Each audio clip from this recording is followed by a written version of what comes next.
বন্ধুরা, তাহলে শুরু করা যাক।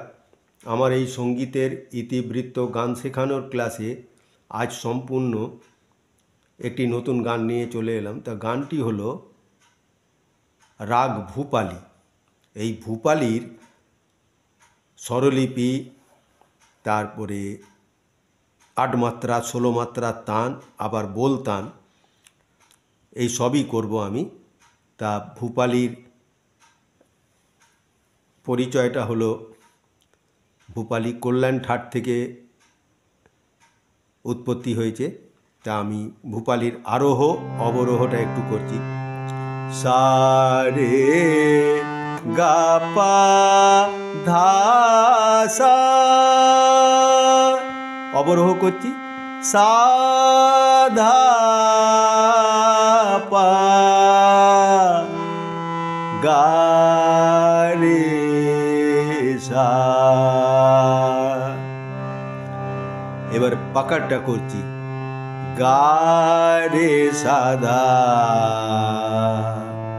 সা রে গা পা গা ধা পা গা রে সা। ভূপালী করলাম। এবারে আরো অবরোহ পকড় করলাম। তো ভূপালীতে মা ও নি কিন্তু বর্জিত, আর বাকি সব স্বর শুদ্ধ। ভূপালীর বাদী হচ্ছে গা, সম্বাদী ধা, গাওয়ার সময় রাত্রি প্রথম প্রহর, আর উত্তরাঙ্গবাদী রাগ। তো আমি ভূপালীর ছোট করে একটু আলাপ করব। গা রে সাধা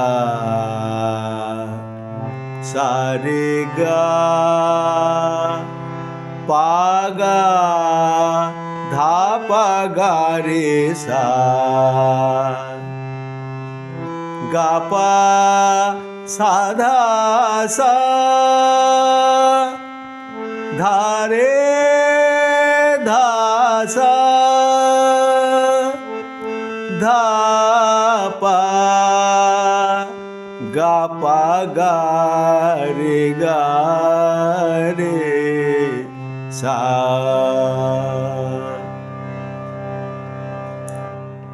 তো ভূপালীর যে গানটা আমি করব তার কথাটা হলো, নমন কর চতুর শ্রী গুরু চরণ, তন মন নির্মল কর ভব তরণ। স্থায়ী পোর্শন বললাম। এবার অন্তরার কথাটা হবে, জয় জয় ধ্যাবত শুভ ফল পাবত, জনম জনম দুঃখ সব নিস্তরণ। তাহলে আমি স্বরমালিকাটা বলবো বা স্বরলিপিটা বলবো, আর কথাটা তারপরে বলবো আমি। সা সা ধা পা গা রে সা রে ধা ধা সা রে গা রে গা। এতে কথাটা হবে, নমন কর চতুর শ্রী গুরু চরণ। এবারে স্থায়ীর পরের লাইনটা বলছি, দ্বিতীয় লাইনটা। গা গা পা ধা সা ধা সা সা সা পা ধা পা গা রে সা, তন মন নিরমল কর ভব তরণ। আরেকবার বলে দিচ্ছি, সা সা ধা পা গা রে সা রে ধা ধা সা রে গা রে গা। গা গা পা ধা সা ধা সা সা সা পা ধা পা গা রে সা। দুটো লাইন একসঙ্গে বললাম, তো কথাটাও আমি দুটো লাইনই একসঙ্গে বলে দেবো। নমন কর চতুর শ্রী গুরু চরণ, তন মন নিরমল কর ভব তরণ। এবার আমি অন্তরাটা দেখাচ্ছি। গা গা গা গা পা সা ধা সা সা সা সা সা রে সা সা। এর কথাটা হবে জয়ী জয়ী ধাবত শুভ ফল পাবত। পরের লাইনটা করছি সা সা গা রে সা সা পা ধা সা সা ধা পা গা রে সা। জনম জনম দুঃখ সব নিস্তরণ। এবার আমি একসঙ্গে দুটো লাইন বলছি গা গা গা গা পা সা ধা সা সা সা সা সা রে সা সা সা সা গা রে সা সা পা ধা সা সা ধা পা গা রে সা। এবার আমি কথাটাও একসঙ্গে বলছি জয়ী জয়ী ধাবত শুভ ফল পাবত यनम यनम दुख सब निस्तरण।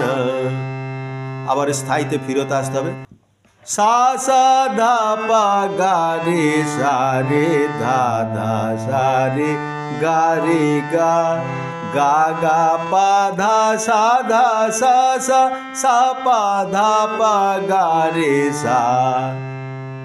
তবে কথাটা বলছি নমন কর চতুর শ্রী গুরু চরণ তন মন নিরমল কর ভবতরণ। তো গানটা দেখালাম, 8 মাত্রার গান করব আর 8 মাত্রার তান করব, তাহলে 16 মাত্রা ভিড়িয়ে যাবে। তো গানটা যেহেতু ফাঁক থেকে ধরা আর সরগমটা ধরতে হবে সোম থেকে। নমন কর চতুর সা রে গা পা ধা সা রে গা রে সা ধা পা গা রে সা। নমন কর চতুর, এই চতুরা অবধি বলতে হবে, বলে ধরতে হবে। আমি 1 নম্বর তানটা করলাম, এবার 2 নম্বর তানটা করছি নমন কর চতুর সা রে গা রে সা সা সা রে গা পা ধা পা গা রে সা। নমন কর চতুর শ্রী গুরু চরণ। তা 1 নম্বর আর 2 নম্বর তানটা আমি করলাম 8 মাত্রার। এবার আমি 16 মাত্রার তানটা করছি। যেহেতু 8 মাত্রার তান করেছিলাম, তা গানটা ফাঁক থেকে ধরতা 8 মাত্রা করলে সোমের থেকে তানটা ধুলতে হয়েছিল। এবার 16 মাত্রার করলে ফাঁক থেকে গানটা ধরা, গানটা 16 মাত্রা করতে হবে আর তানটাও ফাঁক থেকেই শুরু হয়ে যাবে। তো আমি 16 মাত্রার গান করে 16 মাত্রার তানটা করব। নমন কর চতুর শ্রী গুরু চরণ সা রে গা গা রে সা সা রে গা পা গা রে সা সা রে গা পা ধা সা রে গা রে সা ধা পা গা রে সা। নমন কর চতুর শ্রী গুরু চরণ। 1 নম্বর তানটা করলাম, তাহলে এবার আমি 2 নম্বর তানটা করছি নমন কর চতুর শ্রী গুরু চরণ পা ধা সা রে গা রে সা ধা পা গা রে গা পা ধা সা রে গা রে সা ধা পা গা রে সা। নমন কর চতুর শ্রী গুরু চরণ। তো 8 মাত্রা 16 মাত্রা তান করলাম। এইবার আমি বোলতান করব। বোলতানটাও ফাঁক থেকে ধরা গান, 16 মাত্রার গানটা করতে হবে আর বোলতানের মাত্রাও 16 মাত্রা, সেই জন্য এটাকেও ফাঁক থেকে ধরতে হবে। তো আমি আগে গানটা করে বোলতানের যে সরগমটা আছে সেইটা বলছি, তারপরে কথাটা তাতে বলতে হবে। তাহলে আমি নামানাকার চতুর শ্রী গুরু চরণ। এতটা বলতে হবে। 16 মাত্রার মুখরা করে 16 মাত্রার বলতানটা সরগম করবো আর দেখাবো। নামানাকার চতুর শ্রী গুরু চরণ। সারে গা পা গা রে গা পা ধা পা গা রে গা পা ধা সা রে গা রে সা ধা পা গা রে সা। তাহলে এতে কথাটা বসবে নামানাকার চতুর শ্রী গুরু চরণ। নামানাকার চতুর শ্রী গুরু চরণ। গা পা ধা পা গা রে সা পা পা ধা পা গা রে সা ধা সা রে গা রে সা ধা পা ধা পা গা রে সা।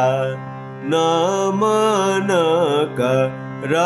চতুর শ্রী গুরু চরণ। তাহলে গানটা যখন বলতাম শেষ হলো, এরপরে এই ক্লাসিক্যাল গান করলে, শাস্ত্রীয় সঙ্গীত করলে সব শেষে একটা তেহাই দিতে হয়। তেহাইটা আমি দিয়ে দেখাচ্ছি। নামানাকার চতুর শ্রী গুরু চরণ। নামানাকার চতুর নামানাকার চতুর নামানাকার চতুর শ্রী গুরু চরণ। তো আমার এই বাড়িতে বসে সহজে গান শেখো কেমন লাগলো কমেন্ট বক্সে জানাবেন। আর অন্য কোনো রকম গানের জন্যে অনুরোধ থাকলে তাও জানাবেন।